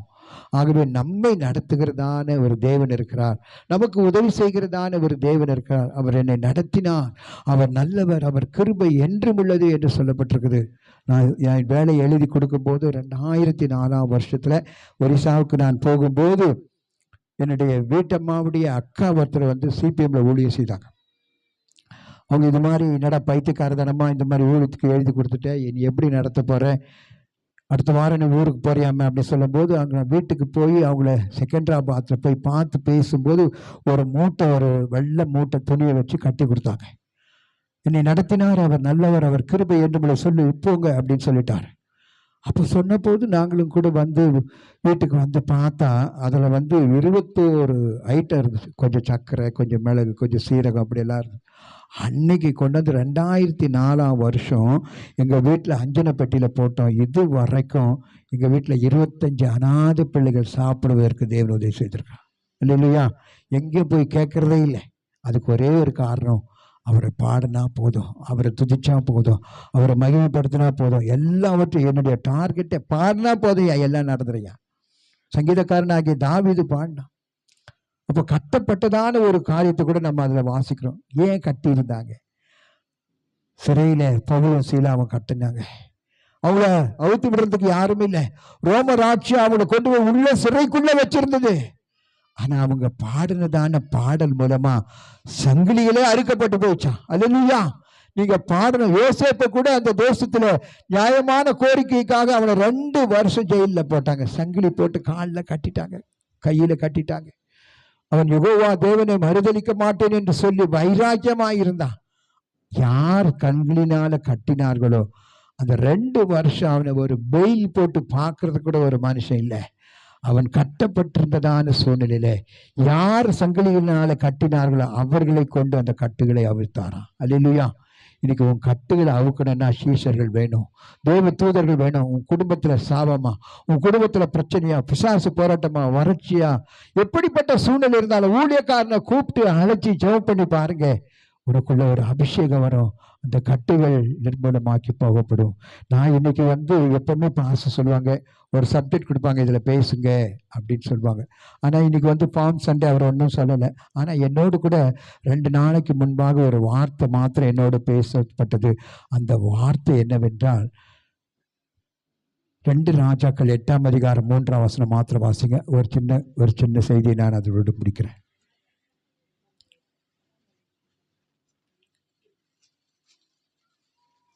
2 ராஜாக்கள் 8:3 2 ராஜாக்கள் 8ஆம் அதிகாரம் 3ஆம் வசனம். 7 வருஷம் சென்ற பின்பு 7 வருஷம் சென்ற பின்பு அவள் பெலிஸ்தரின் தேசத்தை விட்டு திரும்ப வந்து தன் வீட்டுக்காகவும் தன் வயலுக்காகவும் ராஜாவிடத்தில் முறையிடும்படி போனாள். அந்நேரத்தில் ராஜா தேவனுடைய மனுஷனின் வேலைக்காரனாயிருந்த கேயாசுடனே பேசி எலிசா செய்த அதிசயங்களை எல்லாம் எல்லாம் நீ எனக்கு விவரமாய் சொல் என்றான். தேவனுடைய நாமத்துக்கு ஸ்தோத்திரம். இந்த ஒரு வசனத்தை தான் தேவன் எனக்கு ஞாபகப்படுத்தினார். இந்த ஒரு 5 நிமிஷம் நான் உங்களோடு கூட பேசும்படி வாஞ்சிக்கிறேன். எலியாவின் நாட்களிலே, எலிசாவின் நாட்களில் அவர்கள் ஊழியம் செய்தார்கள்.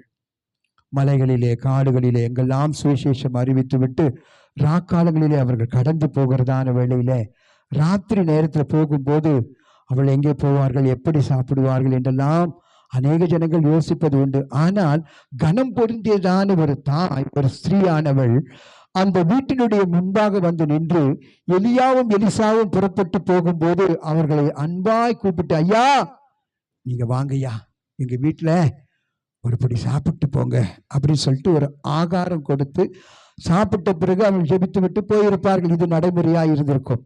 பின்பு எலியாவினுடைய நாட்கள் முடிந்த போது, எலிசாவின் நாட்கள் வந்த போது அவனோடு கூட இருக்கும்படியா கேயாசி என்றதான ஒரு உடன் ஊழியக்காரன் கூட ஊழியம் செய்தார்.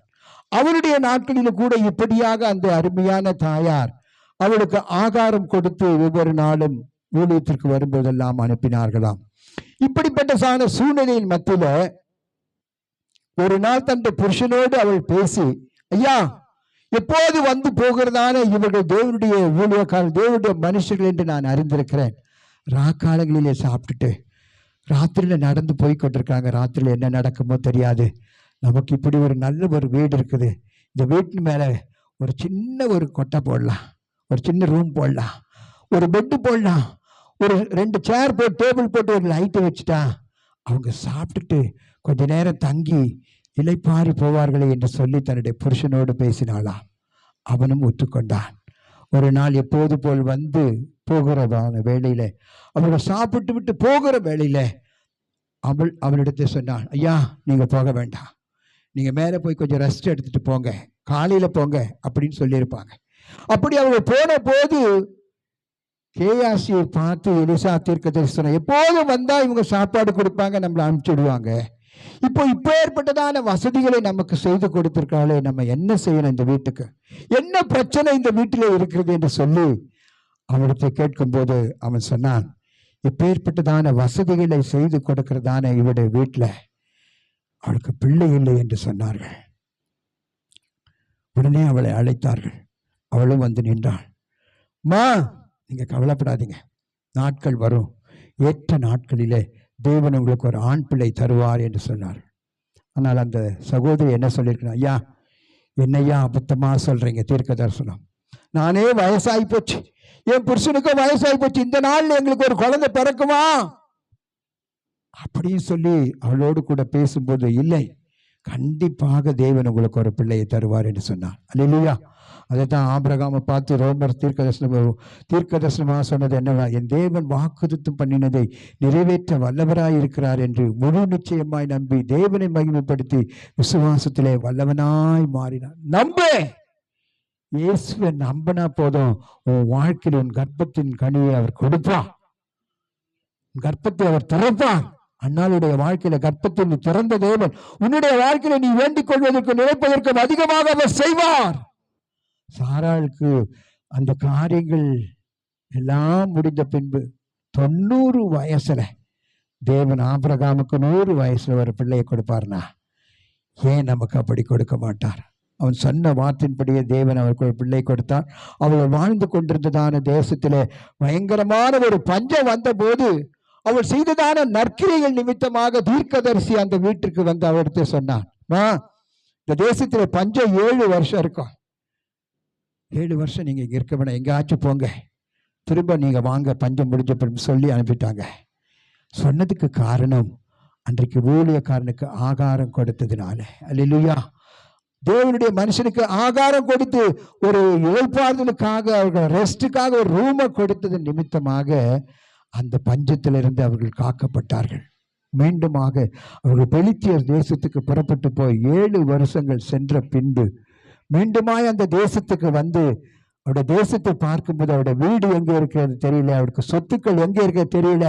உடனே அவள் யோசித்தாள், இதற்கு நியாயம் எங்கே கிடைக்கும் என்று சொல்லி ராஜாவுடைய சமூகத்துக்கு அவள் புறப்பட்டு போனாள்.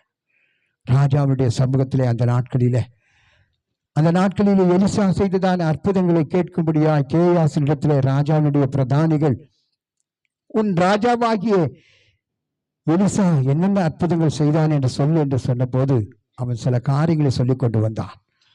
அந்த தேசத்திலே அவர்கள் சொன்னதான அந்த காரியத்தின்படி,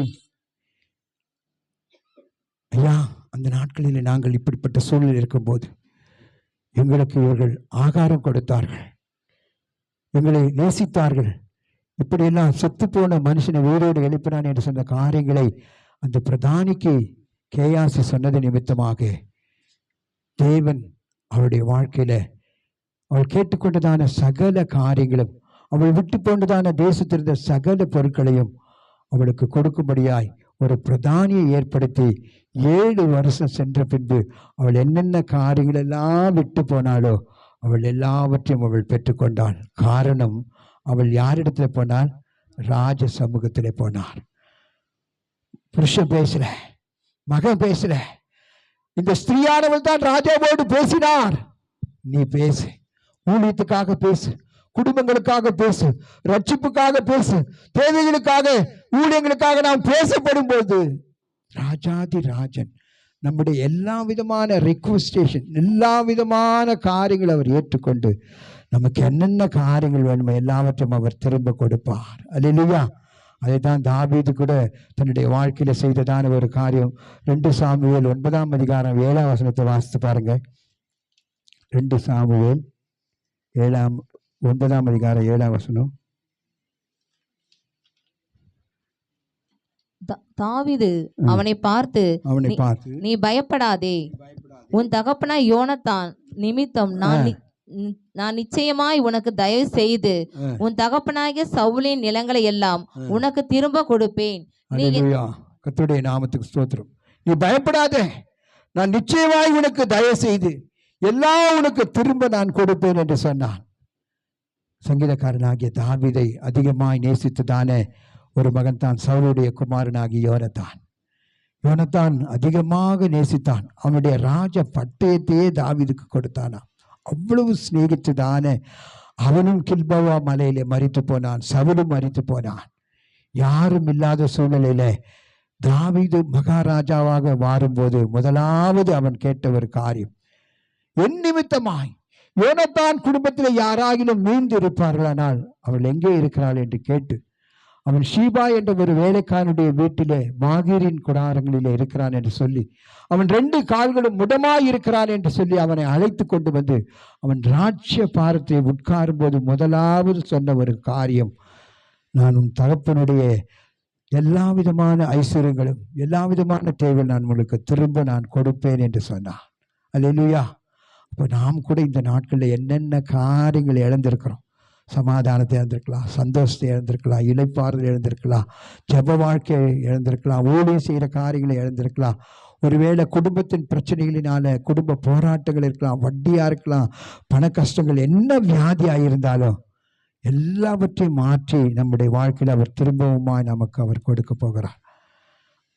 தாவீது முதலாக ராஜாவாகும் போது அவன் செய்த முதல் காரியம், எளிமையான யோனத்தானுடைய மகனுக்கு அவன் தன்னுடைய ஐஸ்வர்யத்தை எல்லாம் நான் திரும்ப கொடுப்பேன் என்று சொன்னான். இன்னைக்கு கூட நம்முடைய தமிழ்நாட்டு முதலமைச்சர் கூட சொன்னார், முத்துவேல் கருணாநிதி ஆகிய ஸ்டாலின் ஆகிய நான் முதலாக கையெழுத்து நான் ராஜாவாக முதலமைச்சராக ஆன பின்பு முதல் போட்டதே விடியல் தான்.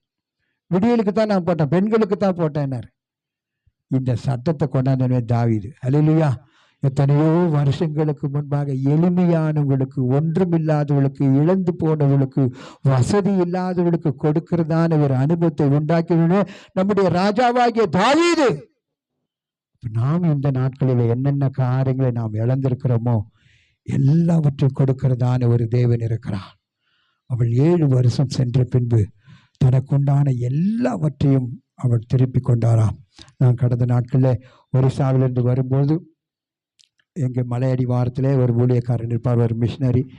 அவர் ஏற்கனவே ஒரு பயங்கரமான போராட்டத்திலிருந்து அவருடைய மனைவி பாம்பு சுற்றி கொண்டிருந்ததான வேளையில் அவளை மீட்கும்படியாக அவனுடைய ஜெபத்தினால மீட்டெடுத்து ஜீவனை கொடுத்ததுனால அவரை அந்த மலை ஏறுவதற்கு முன்பதாக ஒரு 1/2 கிலோமீட்டரில் ஒரு சின்ன ஒரு குடிசை போட்டு அங்கே இருப்பார். அவரும் அவருடைய மனைவியும்.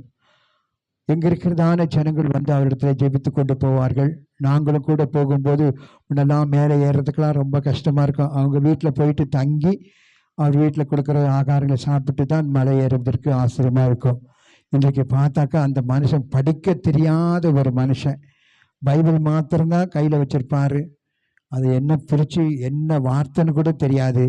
யாருக்கு என்ன வேணுமோ, என்ன வியாதின்னு சொல்கிறாங்களோ டாக்டர்கிட்ட போனால் கையை பிடிச்சி பார்க்குற மாதிரி இந்த பைபிளில் எந்த இடத்துல உனக்கு வியாதி, வயிற்று வலியா, தலைவலியா, காது வலியா கேட்டு அந்த இடத்துல அந்த பைபிளை வச்சுட்டு ஒரு 5 நிமிஷம் ஜெபம் பண்ணால் எப்பேற்பட்ட வியாதி சுகமாயிடுதுங்க. அல்லேலூயா.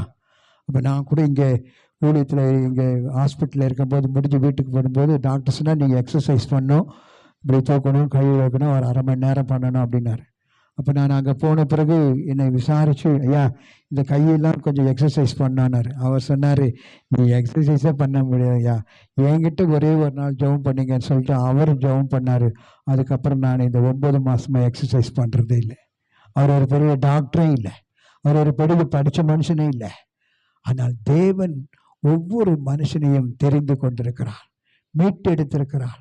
அவருடைய விலையேறப்பட்ட ரத்தத்தினால கழுவி அநேகருக்கு ஆறுதல் உண்டாகும். ஒரு நாளைக்கு குறைஞ்சபட்சம் ஒரு 20 பேர் அவர்கிட்ட வருவாங்க. அந்த தீவிரவாதிகள் எல்லாம் எங்களுக்கு விரோதமாக எழுமினாங்களோ அவங்களுடைய பிரச்சனையை கூட கொண்டு வந்து அந்த ஊழியக்காரங்கிட்ட சொல்லி இன்னைக்கு விடுதலை பெற்றுக்கொள்ளும்படியாக தேவன் செய்திருக்கிறார். இப்போ இருக்கிறதான காலங்கள் மிகவும் சமீபத்தில் வந்திருக்கிறோம். எங்கே பார்த்தாலும் யுத்தங்களின் செய்திகளை கேட்டுக்கொண்டிருக்கோம். தேசத்தில் சமாதானம் இல்லை, சந்தோஷம் இல்லை, போராட்டங்கள், பிரச்சனைகள் இருக்குது. எது எப்படி இருந்தாலும் நாம் செய்ய வேண்டியதான சுவிசேஷ பணியை நாம் செய்யணும். அல்லேலூயா. எப்படி ஆகிலும் ஆண்டவருடைய பிள்ளைகளுக்கு, ரட்சிக்கப்படாதவர்களுக்கு, குடிகாரர்களுக்கு பலவிதமான இடுக்கங்கள், நெருக்கங்கள், வேதனையோடு, கண்ணீரோடு, துக்கத்தோடு, பாரத்தோடு இருக்கிறதான ஜனங்களுக்கு இயேசுனுடைய அன்பை சொல்லும் பொழுது அவர்களுக்கு ஒரு விடுதலை உண்டாகிறது. நான் கடந்த நாட்களில் ஒரு மிஷினரி குறித்து நான் படித்தேன். ஐயா சொன்னாங்க, அநேக மிஷினரி நான் படிக்கிறது உண்டு, நானும் படிப்பேன். ஒவ்வொரு நாளும் படித்தேன். அது கொஞ்சம் ரொம்ப ஆறுதலாக இருக்கும். இந்த தேசத்திற்காக எத்தனையோ பேர் வந்து 12 வருஷம் சிறையில் இருந்து பலவிதமான இடுக்கங்கள், நெருக்கங்கள், அடி உதப்பட்டு தொப்பியில் கூழ் வாங்கி குடித்து ஆண்டவருடைய அன்பை சொல்லி அவர்கள் சொன்ன அந்த சத்தியத்தின் மூலமாக நம்ம எல்லாம் தேவன் மீட்டிருக்கிறார்.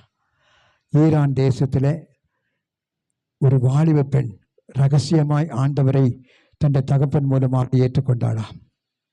தகப்பன் இருக்கிற நாட்களிலே ரகசியமாய் போய் சுவிசேஷங்களை அறிவித்து விட்டு வருவார். அவர் வயசான நேரத்தில் தன்னுடைய ஒரே மகளிடத்தில் சொன்னார், மகளே என்னுடைய காலங்கள் முடிய போகிறது, இதுக்கப்புறம் இந்த ரூமில் நிறைய பைபிள் ரகசியமாக அடக்கி வச்சிருக்கிறேன், இதெல்லாம் எல்லா ஜனங்களுக்கும் கொடுத்துரு. ஈரானில் வந்து பயங்கரமான ஒரு தேசம், ஆண்டவரை பற்றி சொல்லவே கூடாது, ஆனாலும் நான் சொல்லிட்டேன். நான் மறிக்க போகிறேன், இந்த 20,000 பைபிளில் நான் இங்கே வச்சிருக்கிறேன், இது எல்லாருக்கும் கொடுத்துருன்னு சொல்லி அவர் தன்னுடைய ஜீவனை விட்டார். அவள் ரகசியமாக அந்த அபிஷேகத்தின் மூலமாக தகப்பர் சொன்ன காரியத்தை ஏற்றுக்கொண்டு ரகசியமாக 1.5 வருஷத்துக்குள்ளே எல்லாருக்கும் அந்த 20,000 பைபிளை ரகசியமாக நேசிக்கிற காலேஜ் ஸ்டூடெண்ட் எல்லாருக்கும் கொடுத்துட்டான். ஒரு நாள் ஒருத்தருக்கு சுவிசேஷம் அறிவிக்கும் போது அந்த ஈரான் இராணுவம் அவளை கைதியாக்கி அவளை சிறையிலே கொண்டு போய் போட்டு விட்டது. பயங்கரமான ஒரு சிறையா, ஒரு 3 அடிக்கு 3 அடி தான், படுக்கவே முடியாது, நிற்கதான் வேணுமா, அந்த சிறையில் அப்படி நின்று கொண்டு தான் இருக்கணும். ஏனென்றால் இப்படிப்பட்ட கொடுமையான சித்திரவதைகள் அந்த நாளில் கொடுக்கப்பட்டது. அதுக்குள்ள ஒரு சட்டி இருக்கும், ஒரு மக்கு இருக்குமா, அவ்வளோதான், வேற எதுவுமே கிடையாது, போத்துக்க கூட எதுவும் இருக்காதா. அவளை அடைத்து விட்டார்கள். அவளும் கண்ணீரோடு ஜெபிச்சார், ஆண்டவரே உம்முடைய ஊழியத்தை நான் செய்யும்படியாக எல்லா பைபிளையும் நான் கொடுத்துட்டேன், இன்னும் கொஞ்சம் தான் இருக்குது, எங்கள் அப்பாவுடைய வார்த்தையை நான் நிறைவேற்றிட்டேன், ஆனால் நான் சிறையில் அடைப்பட்டேன், எனக்கு எப்படியாச்சும் ஒரு விடுதலை வேணும்னு சொல்லிட்டு விடுதலைக்காக அவள் கண்ணீரோடு ஜெபித்து கொண்டிருந்தாளாம்.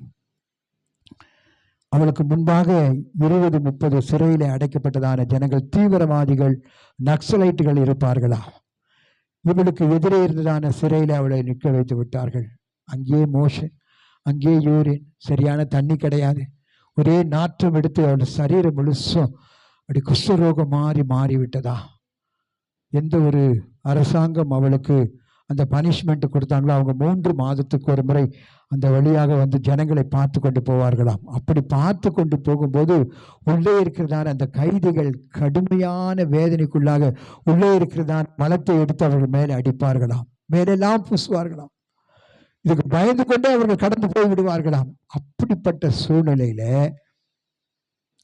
ஒரு பெண் முழங்கால் படியிட்டு அழுது கொண்டிருக்கிறதான காரியத்தையும், அவளுக்கு தூக்கு தண்டனை என்று சொல்லி 1 வாரத்துக்குள் கொடுக்க போகிறதான அந்த காரியத்தை அந்த ராஜா, அந்த அதிகாரி அறிந்து அவளிடத்துல வந்து பேசினான். உன்னுடைய கடைசி ஆசை என்ன என்று கேட்டான். அவள் சொன்னாள், நான் கடைசியாக எனக்கு ஒரே ஒரு ஆசை, இந்த மாதிரி சித்திரவதை பண்ணி கஷ்டப்படுத்துறீங்க, ஜனங்களுக்கு குடிக்கவும் தண்ணி இல்லை, அதுலேயே லெட்டின் போகிறாங்க, அதுலேயே உட்காடுறாங்க, அதுலேயே வேதனையாக இருக்குது, அதனால் எனக்கு நான் மறிக்கிறதுக்கு முன்பாக எனக்கு ஒரு ஆசை, எனக்கு ஒரு தொடப்பமும் ஒரு சட்டியை மாத்திரம் கொடுங்க, இங்கே இருக்கிறதான அந்த கைதிகளுடைய அந்த சிறையை, அவர் தங்கியிருக்கிறதான இடத்த ஒவ்வொரு நாளைக்கு ஒரு 5 நான் சுத்தம் பண்ணுறேன், இதுதான் என்னுடைய மரணத்தோடு மறிப்பதற்கு முன்பாக என்னுடைய ஆசை என்று சொன்னாள். இது ஒரு வித்தியாசமான ஆசையாக இருக்கிறது என்று அவனும் நிறைவேற்றினான். ஒரு 3 மாதங்களுக்குள்ள எல்லா சிறைகளுக்குள்ள அவள் போய், அவள் வெளியே வந்த உடனே அதை சுத்தம் பண்ணி 3 மாதத்துக்குள்ள 20 சிறையில் இருந்ததான ஜனங்களுக்கு அவள் சுவிசேஷமாய் சொல்லி, அவள் ஆண்டவருடைய அன்பை சொல்லி, அவர்கள் கேட்பார்கள், நீ எப்படி இதெல்லாம் சகித்து கொண்டு செய்ய, உனக்கு இவ்வளவு பிரச்சனை இருக்குதே, என் ஆண்டவர் எனக்காக இதை சகித்தார், என் ஆண்டவர் என்னுடைய மீட்புக்காக கல்வாரி சிலுவையிலே ரத்தம் சிந்தினார், ஜீவனை கொடுத்தார், என்னை மீட்டெடுத்தார் என்று சொல்லி 3 மாதத்துக்குள்ள அங்கு இருந்ததான 120 பேரை அவள் மீட்டெடுத்தாளாம். அல்லேலூயா. அந்த 3 மாதங்கள் கழித்து அந்த சிறை அதிகாரி அவளுக்கு தூக்கு தண்டனைக்காக உள்ளே வரும்போது எல்லா சிறைகளும் சுத்தமாய் இருக்கிறதை அவன் கண்டபோது இதற்கு காரணம் யார் என்று அறிந்து அவரிடத்திலே வந்து கேட்டானாம், எப்படி இதை செய்தா, யார் உனக்கு இதை கற்றுக் கொடுத்தது? எனக்காக ஜீவனை கொடுத்த தேவன் ஒருவர் இயேசு பிரபு இருக்கிறார், அவர்தான் எனக்கு இந்த ஆறுதலையும் இந்த சகிப்பு தன்மை எனக்கு கொடுத்தார், நானே இப்பொழுது குஷ்டரோகியாய் மாறி போனேன் என்று சொன்னார். இப்பேற்பட்டதான காரியத்தை உனக்குள்ளே வந்ததான அந்த இயேசு எப்படிப்பட்டவர் என்று சொல்லி அந்த அதிகாரியும் அவளுடைய வார்த்தையிலே ஆண்டவராக இயேசு கிறிஸ்துவை ஏற்றுக்கொண்டாளா. அவளும் ஏற்றுக்கொண்டாள். இந்த அதிகாரி ஏற்றுக்கொண்டதினால அந்த தேசம், அந்த அதிகாரம் அவளை இரத்த சாட்சியாக அந்த சிறைக்குள்ளாக அவளையும் அவனையும் கொன்று குவித்து போட்டார்கள். எனக்கு அன்பார்களே, இந்த உலகத்தில் மனுஷனை மீட்க, மனுஷனுக்குள்ள இயேசுனுடைய அன்பை சொல்ல, இயேசு யார் என்பதை மற்றவர்களுக்கு அறிவிக்க, தன்னுடைய ஜீவன் போனாலும் பரவாயில்லை என்று சொல்லி ஈரான் தேசத்தில் அந்த வாலிப பெண் 120 பேரை மீட்டெடுத்தாளா. நாம் யாரை மீட்க போகிறோம்? நாம் யாருக்கு சுவிசேஷம் அறிவிக்க போகிறோம்? தேசம் பயங்கரமான ஒரு கொடூரமான காரியங்களில் கடந்து போய் கொண்டிருக்கிறது. இன்னும் கொஞ்ச காலம்தான். ஆண்டவராகிய இயேசு கிறிஸ்து வரப்போகிறார். எக்காலம் துணிக்க போகிறது. மரித்தோர் அழிவில்லாதவர்களாக இந்த பூமியிலிருந்து எழுந்துக்க போறாங்க. பின்பு உயிரோடு இருக்கிற நாமும் அவரோடு கூட மேகங்களோடு போக போகிறோம். நீங்கள் போகும்போது வெறுமையாய் போகாதபடி இருக்கிற இந்த கொஞ்ச காலத்துல இருக்கிறதான இந்த நாளில் எப்படி ஆகிலும் நம்முடைய பக்கத்தில் இருக்கிறதான ஜனங்களுக்கு, சொந்த ஜனங்களுக்கு, வீட்டாருக்கு, நேசிக்கிறதானவர்களுக்கு, நம்ம சத்துருக்களாக இருக்கிற எல்லாருக்கும் ஆண்டவராக இயேசுடைய அன்பை சொல்லி அவளை எல்லாரும் மீட்டெடுக்கணும். அந்த மீட்டெடுக்கிறதான தேவன் சீக்கிரமாய் வரப்போகிறார். அல்லேலூயா. கஷ்டம் கண்ணி நிறைந்த உலகில் கடந்தே நான் மூழ்கிடேன். கஷ்டம் கண்ணி நிறைந்த உலகில் கடந்தே நான் மூழ்கிடேன். என்னை ஏற்றுக்கொள்ளும் ஆண்டவரே,